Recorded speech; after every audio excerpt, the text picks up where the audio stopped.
4장. 그렇다면 사람들은 마땅히 우리를 그리스도의 일꾼이며 하나님의 비밀을 맡은 사람으로 여겨야 합니다. 이런 것을 맡은 사람에게 요구되는 것은 충성된 자로 인정을 받는 것입니다. 나는 여러분이나 다른 어떤 사람에게 판단받는 것을 대수롭지 않게 생각하며 나도 나 자신을 판단하지 않습니다. 내가 양심의 가책을 받는 일은 없지만 그렇다고 죄가 없는 것은 아닙니다. 오직 나를 판단하시는 분은 주님이십니다. 그러므로 여러분은 최후의 심판 때까지 아무것도 판단하지 말고 주님이 오실 때까지 기다리십시오. 주님이 오시면 어둠 속에 감추어진 것을 밝혀내고 사람들의 마음속의 생각을 드러내실 것입니다. 그때에는 각 사람이 하나님께 칭찬을 받을 것입니다. 형제 여러분, 나는 여러분을 위하여 나 자신과 아볼로의 경우를 들어서 말하였습니다. 그것은 여러분이 기록된 말씀의 범위를 넘어서지 말라는 말의 의미를 우리에게 배워서 어떤 사람은 자랑하고 어떤 사람은 멸시하는 일이 없도록 하기 위한 것입니다. 누가 여러분을 남달리 뛰어나게 하였습니까? 여러분이 가진 것 중에 하나님에게서 받지 않은 것이 무엇입니까? 여러분이 가진 것이 하나님에게 받은 것이라면 어째서 받지 않은 것처럼 자랑합니까? 여러분은 원하는 것을 이미 다 얻었고 이미 부유해졌으며 우리 없이도 왕노릇하고 있다고 뽐내고 있습니다. 여러분이 정말 왕이 되었다면 좋겠습니다. 그러면 우리도 여러분과 함께 왕노릇할 수 있을 것입니다. 내가 생각하기에는 하나님이 우리 사도들을 세영장의 죄수들처럼 제일 천한 자리에 세우셔서 우리가 온 세상 사람들과 천사들에게 구경거리가 되었습니다. 우리는 그리스도를 위해 어리석은 사람이 되었으나 여러분은 그리스도 안에서 지혜로운 사람이 되었고 우리는 약하나 여러분은 강하며 우리 여러분은 존경을 받으나 우리는 천대를 받습니다. 바로 이 시간까지 우리는 굶주리고 목마르고 헐벗고 매맞으며 집 없이 떠돌아다니고 생활비를 위해 수고하며 손수 일해왔습니다. 그리고 욕을 얻어먹어도 축복하고 핍박을 당해도 참고 비방을 받아도 좋은 말로 달래니 지금까지 우리가 세상의 쓰레기와 만물의 찌꺼기처럼 되었습니다. 내가 이것을 쓰는 것은 여러분을 부끄럽게 하려는 것이 아니라 내 사랑하는 자녀처럼 훈계하려는 것입니다. 여러분이 그리스도 안에서 스승은 얼마든지 모실 수 있으나 아버지는 많이 모실 수 없습니다.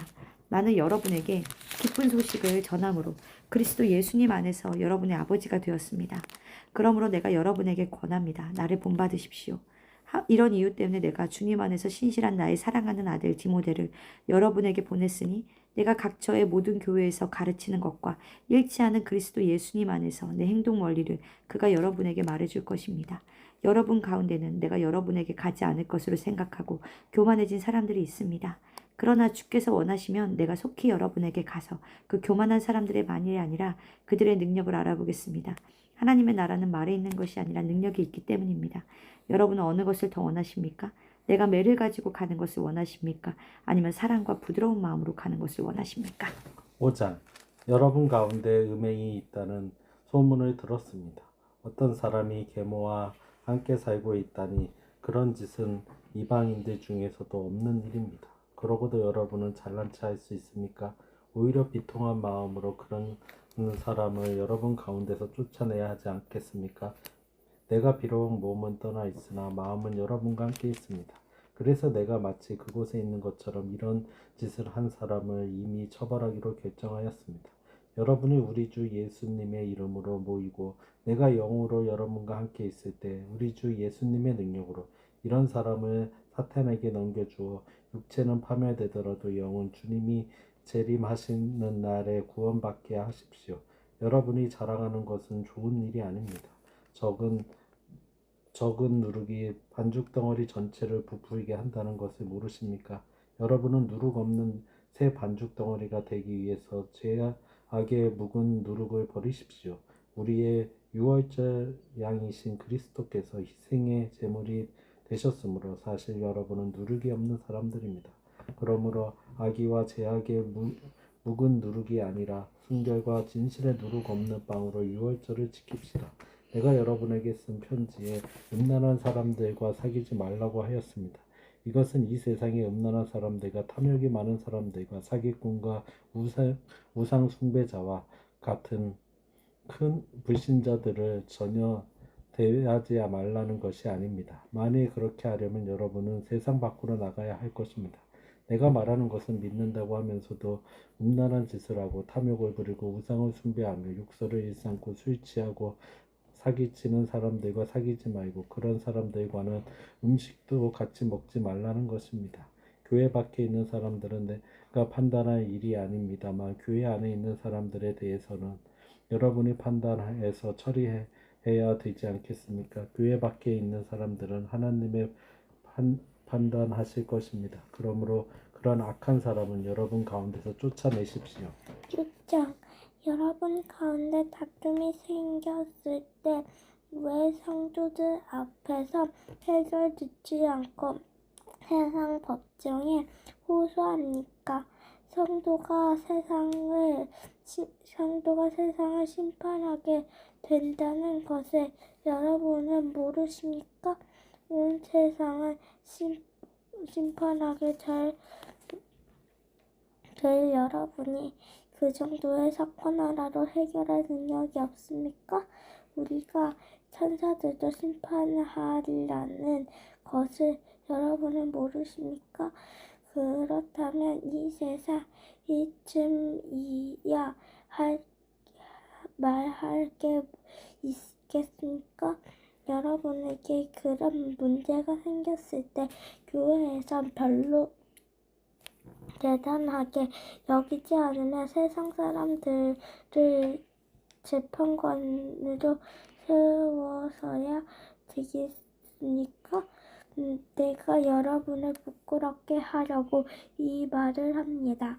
여러분 가운데 신자들 간의 문제를 해결해 줄 만한 지혜로운 사람이 그렇게도 없습니까? 신자가 신자를 고소하며 그것도 믿지 않는 사람들 앞에서 꼭 재판을 받아야 합니까? 여러분이 서로 소송하는 것은 성도로서 이미 실패했다는 것을 말해주는 것입니다. 차라리 여러분이 손해를 보거나 속는 것이 더 낫지 않겠습니까? 그런데 여러분은 오히려 여러분의 형제에게 피해를 주고 형제를 속이고 있습니다. 의롭지 못한 사람은 하나님의 나라에 들어가지 못한다는 것을 모릅니까? 속지 마십시오. 음란한 사람은 우상 숭배가 가늠한 사람과 여자를 좋아하는 사람과 동성 연애자와 도둑과 탐욕이 많은 사람과 술 취한 사람과 욕설을 일삼는 사람과 자취하는 하나님의 나라에 들어가지 못합니다. 여러분 가운데서 그런 사람이 있었으나 주 예수 그리스도의 이름으로 우리 하나님의 성령으로 죄에서 씻음을 받고 거룩하게 되어 의롭다는 인정을 받았습니다. 무엇이든지 할 수 있는 자유가 있다고 해서 무엇이 다 유익한 것은 아닙니다. 나도 무슨 일이든지 마음대로 할 수 있지만 나도 그 어떤 것에도 지배를 받지 않을 것입니다. 음식은 배를 위에 있고 배는 음식을 위해 있습니다. 그러나 하나님은 이 모든 것을 다 없애버리실 것입니다. 몸은 음란을 위해 있는 것이 아니라 주님을 위해 있는 것이며 주님의 몸을 위해 계십니다. 하나님이 주님을 다시 살리셨으니 우리도 부분은 능력으로 다시 살릴 것입니다. 여러분이 몸의 그리스도의 지체인 여러분이 창녀의 지체가 되어야 되겠습니까? 결코 그럴 수 없습니다. 창녀와 결합하는 사람은 그 한 몸이라는 것을 모릅니까? 하나님은 두 사람이 한 몸이 될 것이다 라고 말씀하셨습니다. 그러나 주님과 함께 합하는 사람이 주님과 한 영이 됩니다. 여러분은 음란을 피하십시오. 사람이 짓는 모든 죄는 몸 밖에서 일어나지만 음행하는 사람은 자기 몸에서 죄를 짓는 것입니다. 여러분의 몸으로 여러분 자신의 것이 아니라 하나님께서 받은 것으로 여러분 안에 계시는 성령님의 성전이라는 것을 모르십니까? 하나님은 값을 치르고 여러분을 사셨습니다. 그러므로 여러분의 몸으로 하나님께 영광 돌리십시오. 7장. 이제 여러분이 보낸 질문에 대하여 대답하겠습니다. 남자가 여자를 가까이 하지 않는 것이 좋습니다. 그러나 음란에 빠지지 않기 위해서 남자마다 자기 아내를 두고 여자마다 자기 남편을 두게 하십시오. 남편은 아내에게 그의 의무를 다하고 아내도 남편에게 자기 의무를 다하십시오. 아내의 몸을 다스릴 권리는 남편에게 있고 남편의 몸을 다스릴 권리는 아내에게 있습니다. 여러분은 서로 몸을 거절하지 마십시오. 다만 기도에 전념하기 위해 서로 합의하여 얼마 동안은 그렇게 하더라도 다시 정상적인 부부 생활을 하십시오. 이것은 여러분이 절제하지 못할 때 사탄이 시험하지 못하게 하려는 것입니다. 내가 이 말을 하는 것은 권면이지 명령이 아닙니다. 나는 모든 사람이 다 나처럼 되기를 바랍니다. 그러나 사람은 저마다 하나님에게서 받은 은혜의 선물이 있습니다. 이런 선물을 받은 사람도 있고 저런 선물을 받은 사람도 있습니다. 미혼자와 가부들에게 말합니다. 여러분도 나처럼 혼자 지내는 것이 좋습니다. 그러나 스스로 절제할 수 없으면 결혼하십시오. 정욕으로 불타는 것보다 결혼하는 편이 낫습니다. 결혼한 사람들에게 말합니다. 이것은 내 말이 아니라 주님의 명령입니다. 아내는 남편과 헤어지면 안 됩니다. 만약 헤어지더라도 혼자 그냥 지내든지 아니면 남편과 다시 화해하십시오. 그리고 남편도 아내를 버리면 안 됩니다. 나머지 사람들에게 말합니다. 이것은 주님의 말씀이 아니라 내 말입니다. 믿는 남자에게 믿지 않는 아내가 있을 경우 그녀가 남편과 함께 살려고 하거든 그녀를 버리지 마십시오. 또 믿는 여자에게 믿지 않는 남편이 있을 경우 그가 아내와 함께 살려고 하거든 그를 버리지 마십시오. 믿지 않는 남편이 아내를 통해 거룩하게 되고 믿지 않는 아니하는 아내가 믿는 남편을 통해 거룩하게 됩니다. 그렇지 않으면 여러분의 자녀들도 깨끗이 못할 것이지만 이제는 거룩합니다. 만일 믿지 않는 쪽에서 떠나고 싶어 하거든 떠나게 하십시오. 남자든 여자든 믿는 사람은 그런 일에 얽매일 필요가 없습니다. 그러나 하나님은 평화롭게 살라고 우리를 부르셨습니다. 믿는 아내가 믿지 않는 남편을 구원하고 믿는 남편이 믿지 않는 아내를 구원하게 될지 어떻게 알겠습니까? 다만 각 사람은 주님께서 나누어 주신 은혜와 하나님께서 부르신 그대로 생활하십시오. 나는 어느 교회에서나 이렇게 가르치고 있습니다. 부르심을 받기 전에 이미 할례를 받았다면 할례 받은 표를 없애려고 애쓰지 말고 또 할례를 받지 않았다면 굳이 받으려 하지 마십시오. 할례를 받든 안 받든 그것이 문제가 아니라 하나님의 계명을 지키는 것이 더 중요합니다.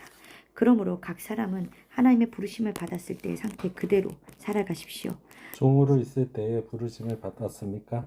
걱정하지 마십시오. 그러나 자유의 몸이 될 수 있거든 차라리 그 길을 찾으십시오. 주님께 부르심을 받은 사람은 종도 주님께 속한 자유인이며 부르심을 받을 때 자유인이었던 사람도 그리스도의 종입니다. 하나님께서 값을 치르고 여러분을 사셨으니 사람의 종이 되지 마십시오. 형제 여러분, 여러분은 부르심을 받은 그대로 하나님과 함께 살아가십시오. 처녀에 대해서는 주님의 명령을 받지 못하였습니다. 그러나 나는 주님의 자비함으로 신뢰할 만한 사람이 되어 내 의견을 말합니다. 임박한 재난을 생각한다면 사람이 독신으로 지내는 것이 좋을 것 같습니다. 아내가 있는 사람은 헤어지려고 하지 말고 아내가 없는 사람은 아내를 구하지 마십시오. 그러나 남자나 여자가 결혼하여도 죄를 짓는 것은 아닙니다. 다만 이런 사람들은 세상살이가 고달프기 마련이므로 여러분을 아끼는 마음에서 하는 말입니다. 형제 여러분, 이제 때가 얼마 남지 않았습니다. 이제부터 안에 있는 사람은 없는 사람같이 사십시오. 우는 사람은 울지 않는 사람같이 하고 기뻐하는 사람은 기뻐하지 않는 사람과 같이 하며 무엇을 사는 사람은 그것을 소유하지 않은 것처럼 하고 세상 물건을 쓰는 사람은 다 쓰지 못하는 사람같이 하십시오. 이 세상의 유행은 지나가 버립니다. 나는 여러분이 걱정 없이 살기를 바랍니다. 결혼하지 않는 남자는 어떻게 하면 주님을 기쁘시게 할까 하고 주님의 일에만 신경을 쓰지만 결혼한 남자는 어떻게 하면 자기 아내를 기쁘게 할까 하고 세상 일에 신경을 쓰게 되어 마음이 갈라집니다. 그리고 결혼하지 않은 여자나 처녀는 주님의 일에만 신경을 쓰며 몸과 마음을 거룩하게 하려고 애쓰지만 결혼한 여자는 어떻게 하면 자기 남편을 기쁘게 할까 하고 세상 일에만 신경을 씁니다. 내가 이 말을 하는 것은 여러분의 유익을 위한 것이지 여러분의 자유를 구색하려는 것은 아닙니다.